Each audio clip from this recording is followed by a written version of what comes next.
voici derrière moi à l'aéroport de Genève. Gars, j'ai jamais vu ça de ma vie. Une chambre qui pue autant, le mélange de clopes, de transpi, de moisissures. Ce qu'on a devant nous, messieurs, dames, je tiens juste à vous dire que c'est magnifique. Je suis capable à 5 h du matin de me lever et venir ici à Lilton. Putain, les gars.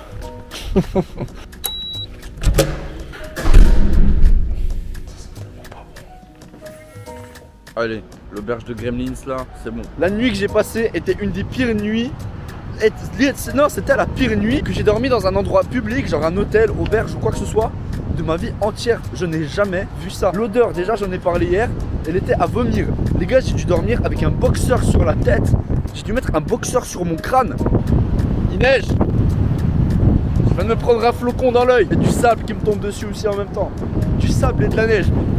On est en avril. Là les gars, dites-vous, on est dans le dispositif de train de mon enfance. À chaque fois qu'on allait de Varsovie à Białystok ou même qu'on allait de Cracovie à Białystok pour aller voir ma grand-mère et aller voir ma famille au nord-est de la Pologne, à l'ancienne justement, il n'y avait que des trains avec des places assises comme ça, avec une fenêtre qui est ouvrable ici. Pour l'instant on va pas l'ouvrir.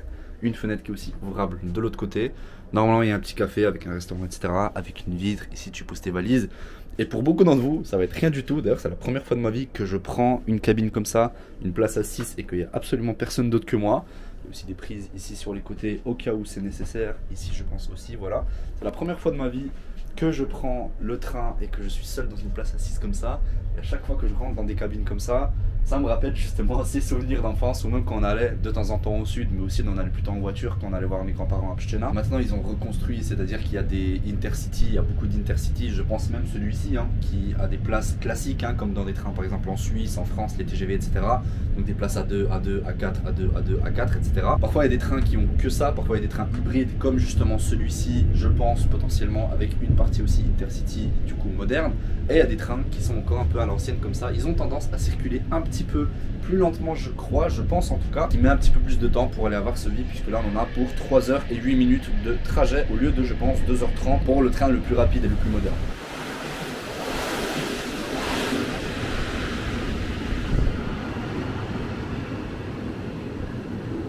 Et là je suis chez moi, là je suis à la maison. Messieurs, dames, bienvenue à Varsovie. Une énième fois dans ma vie. Sincèrement, on les compte même plus. Toujours autant heureux d'être ici, toujours autant un plaisir. L'auberge, non, c'est plus une auberge maintenant. Fini pour ce voyage, les auberges. Là où on dort, c'est là-bas au fond. Je vais prendre une petite trottinette. Ah là là, là je suis tranquillement arrivé dans l'endroit, dans ma comfort zone, littéralement quand je dors à Varsovie. Il faut savoir qu'à Varsovie, j'ai pas de famille. Moi, j'ai de la famille à Cracovie, à Białystok, à Pszczyna dans le sud. Mais Varsovie, j'y suis juste né. Et après 5 ans à peu près de vie, on a déménagé puis on est parti du coup en Suisse. À chaque fois que je viens à Varsovie, personnellement, je suis pas du tout sponsorisé ou quoi que ce soit, mais je dors justement au Kapsua Hostel, qui est une sorte d'hôtel capsule. Peut-être que vous en avez déjà vu en Asie, au Japon. C'est un spot qui est selon moi très très confortable puisqu'il n'est pas du tout loin de la gare. Et qu'en plus de ça, tu as assez rapidement et facilement l'accès pour le bus, pour l'aéroport. J'y accède personnellement en 4-5 minutes. En trottinette électrique depuis la gare, comme là j'ai fait justement aujourd'hui. L'avantage de l'hôtel capsule, c'est que là par exemple j'ai payé 23 francs pour la nuit. C'est une petite capsule, tout sent très très bon. Tu as le calme, c'est une zone où il faut garder le silence. Je sais pas exactement comment on appelle ça, mais les lits sont super confortables. Le spot en soi, il est carré. Il y a des prises pour charger, oui. Je savais pas que ça allait devenir un critère en 2025, puisque visiblement c'est pas respecté partout. Mais oui, il y a des endroits pour charger ton téléphone. Si tu as des affaires avec toi, il n'y a pas de souci, puisque de toute façon, il y a des casiers dans lesquels tu peux mettre aussi tes affaires. Donc tu peux ranger ça tranquillement, dormir dans ton petit espace. Faut pas être claustro, certes, faut pas être claustro, mais je trouve qu'il y a bien suffisamment d'espace pour même écarter tranquillement les... Enfin, bizarre dit comme ça, mais écarter les jambes et être à l'aise, ouais. Tu peux acheter de l'eau en bas, tu peux acheter tout ce qui est nécessaire à ta propre petite, à ton petit confort. La salle de bain aussi, elle est propre, les toilettes sont propres, tout sent très très bon, tout est nettoyé. Il n'y a pas de soucis d'hygiène ou quoi que ce soit. Et que ce soit à Varsovie ou que ce soit ailleurs, je vous recommanderais fortement, surtout si vous voyagez seul, de au moins une fois tester les hôtels capsules. Ça, je pense que je vous l'ai déjà dit 65 000 fois, mais ma nourriture préférée sur Terre, les gars, pour l'instant, au-delà de mes 23 ans et quelques d'existence, c'est la nourriture géorgienne et surtout 2 plats en question, les khachapuri et les khinkali. Le restaurant en question s'appelle Khachapuri et Khinkali. Il n'y a pas de nom fancy, il n'y a pas de musique à l'intérieur ou quoi que ce soit. T'as juste des darons qui sont posés dedans, une dame qui fait la cuisine, Le tout, il parle à peine polonais, il te sourit à peine. Genre vraiment le climat, les mecs ils sont là, ils savent que la nourriture est bonne, ils ont pas besoin de faire plus d'efforts. Et bizarrement ça donne son charme justement à l'endroit. Je viens à chaque fois au même endroit, dans mon restaurant préféré, pour manger mes plats préférés, dans ma ville préférée. Messieurs dames, khachapuri à Jarouli avec les khinkali à la viande. Ça c'est mon top 2, ça c'est mon top 1 sur terre. C'est c'est inexplicable à quel point c'est bon. La manière traditionnelle de manger ceci, c'est que tu arraches un morceau de pain et que tu mélanges. Normalement le jaune d'œuf il est encore dessus, il est coulant, mais là du coup il a été cuit, c'est pas grave. Tu arraches un petit bout avec un petit peu de cheese. Faut d'abord laisser que ça repose un peu. Les gars, je salive, bon appétit. Une seconde. Deuxième bouchée.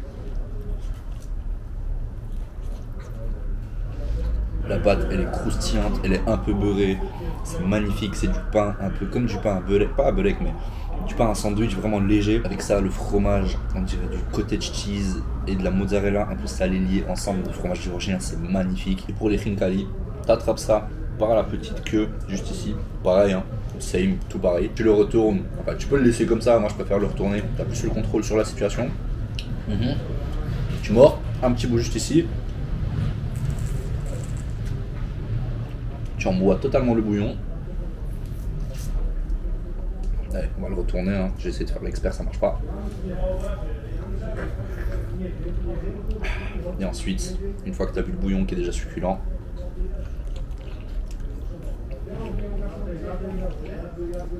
c'est dingue. Absolument dingue. Le petit bout juste ici, comme c'est de la pâte qui est pas vraiment parfaitement cuite, tu peux le manger, tu peux ne pas le manger. Gastronomiquement parlant, pour le ventre, tu devrais pas, c'est très bon. Moi cette fois-ci je le mange, j'ai la dalle, absolument masterclass, c'est sincèrement du 10 sur 10, mais les deux plats ensemble, c'est fou à quel point c'est bon. Par contre, faut avoir un estomac, hein, parce que manger le tout pour une personne, disons que ça peut ne pas être évident. Faut venir ici avec une grande faim en tout cas. Le total m'aura fait 32 plus 32 zloty, donc 64 zloty, qui représente à peu près un total de 13 à 14 francs. Vous avez vu ce que je viens de manger, c'est magnifique. Il est 17h43, messieurs dames, dans une heure, j'ai les gars Chelsea. On a bien mangé, on est prêt, on est dans ma ville préférée. Et donc partons au match. La vidéo sur le match sera sortie au moment où vous êtes en train de voir cette vidéo-ci. C'était impressionnant, c'était exceptionnel. Et je ne savais même pas, mais aujourd'hui c'est les 15 ans de Smolensk. Alors il y a 15 ans, il y a un avion avec une septantaine, voire même plus, de toutes les personnalités politiques les plus importantes de Pologne, notamment le président et sa femme. Je crois qu'il y avait aussi sa femme justement, qui sont décédés dans un crash d'avion au-dessus de Smolensk, qui est une ville en Russie. Et c'est pour ça qu'il y a plein de reporters ici. Et j'étais pas du tout au courant que c'était aujourd'hui. J'étais en Pologne lors de la période littéralement où c'est arrivé. Et tout était fermé pendant 3 ou 4 jours.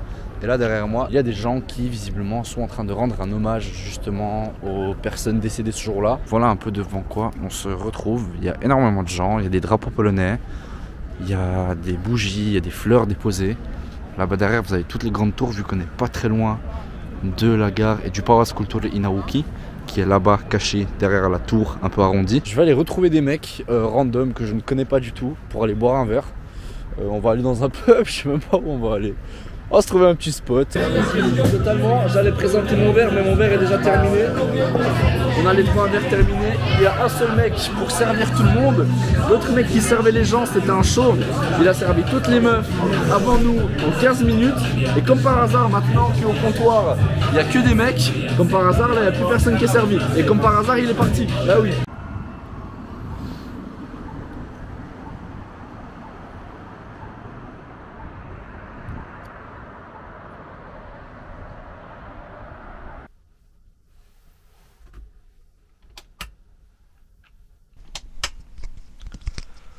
Bonjour messieurs dames, de nouveau une nuit, de nouveau une nuit très courte, peut-être trop courte.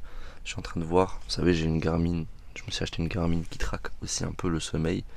Les gars, je suis cette semaine à 5h20 de moyenne de sommeil et je me rendais pas compte jusqu'à maintenant, mais je pense que pas mal de choses que je ne suis pas capable de faire dans une journée et pas mal de choses qui me bloquent, et aussi en termes de perte de poids, en termes d'énergie pour s'entraîner, en termes d'énergie au travail, etc.